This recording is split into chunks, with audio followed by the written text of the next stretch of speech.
Hi writers! We are back in action. Last week we began opinion writing or persuasive essay, and we listened to a couple persuasive essays and we thought about the author's purpose and the audience. We're going to do that work again today, and as we go through the writing process, we're beginning with collecting ideas, and today we will add on. Okay, so in my notebook I have our learning target. Let's take a look at it. I'll show it for you. Okay, I'm going to read it. It goes like this. We can identify the author's purpose and audience. Like I said, same learning target as last week, but this time we have some new tasks. We will listen to and discuss a persuasive essay. This week it will be a new one. Pretty interesting. And we will add on to our chart for possible opinions. That means we're collecting ideas, and we will choose one we feel strongly about and try it out. That part is new. So we're going to start to focus our energy on one so we can develop a draft for our writing. Okay, let me set that down.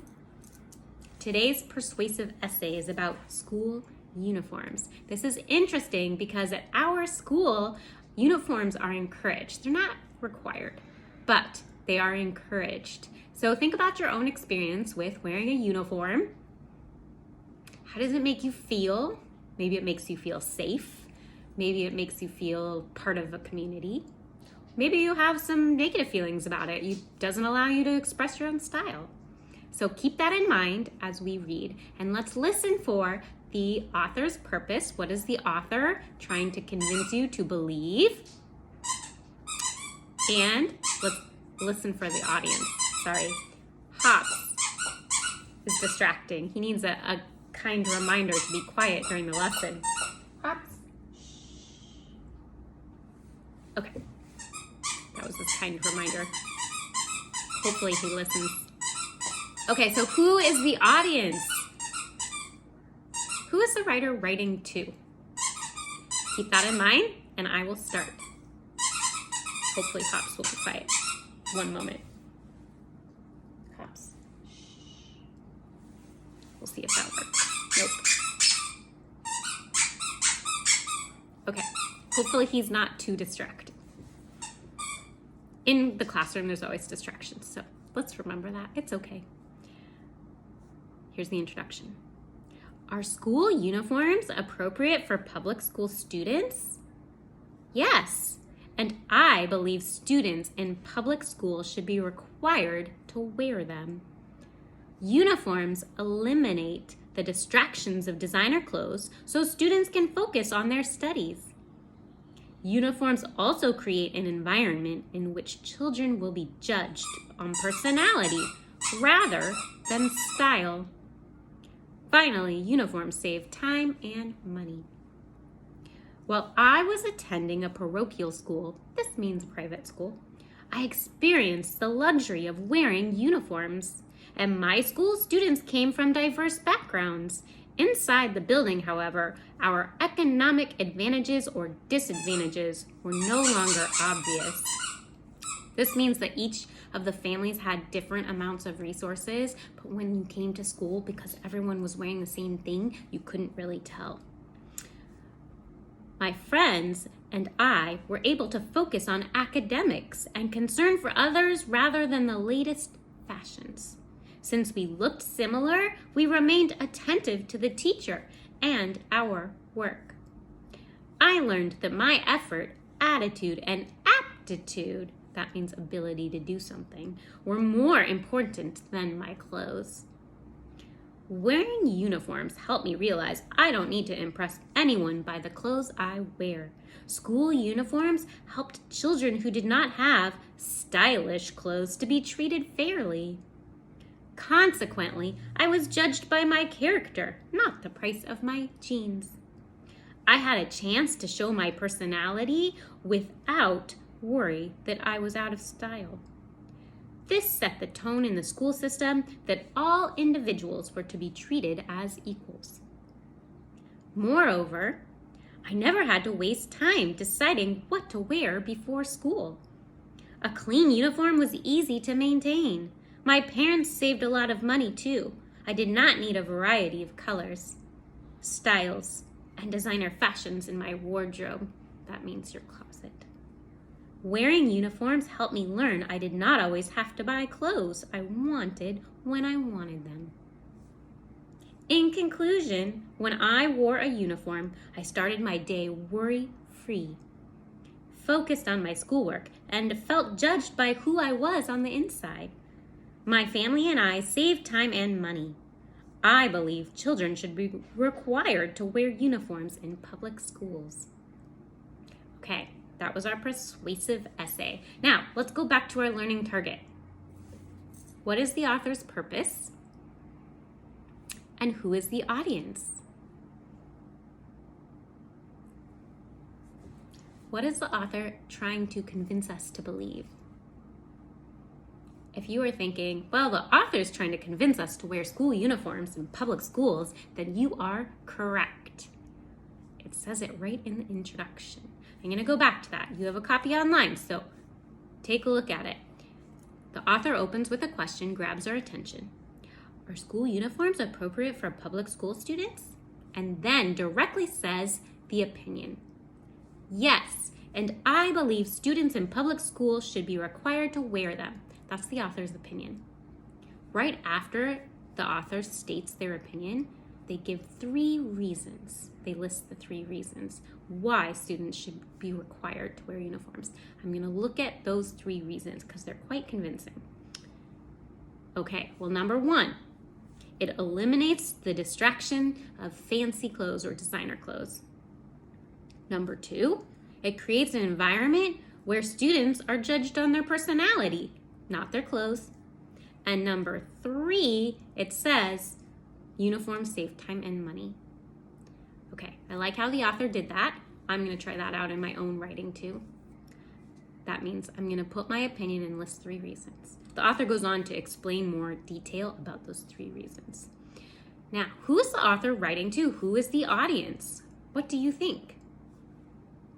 The audience is... As I read it, the author's talking directly to me and talking about their experience in school.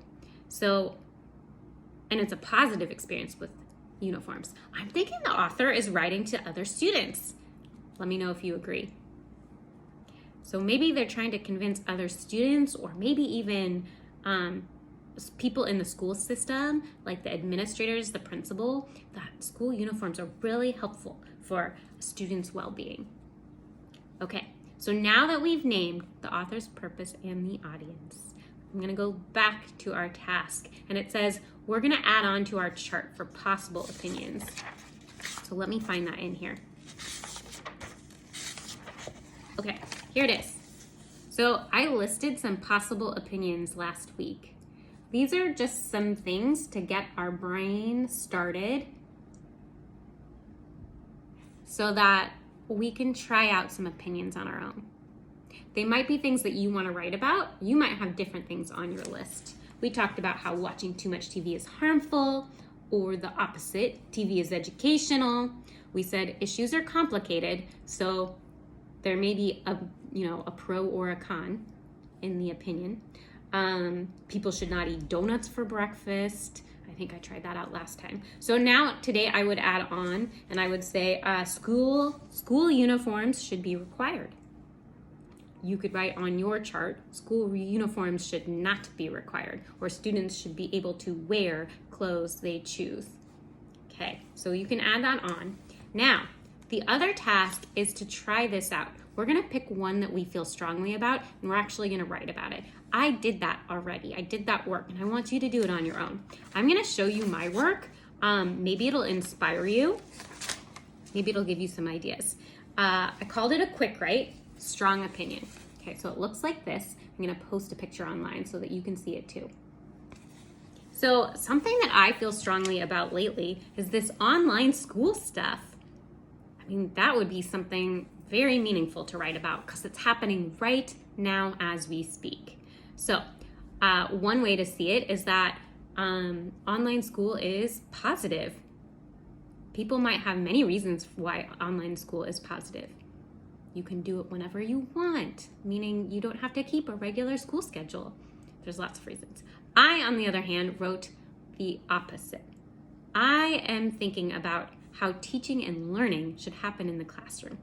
So I'm trying it out. What I do is I list my opinion and then I give 3 reasons. And when I talk about my reasons, I'm going to explain them, like give some details so that each reason is more than 1 sentence. You'll see that online.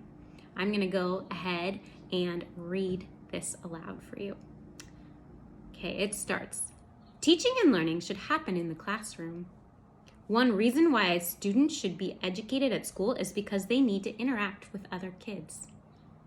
When groups of kids are together, they learn and practice important social skills. A teacher can help with this by organizing table groups and academic partnerships. This also gives students the opportunity to learn from each other.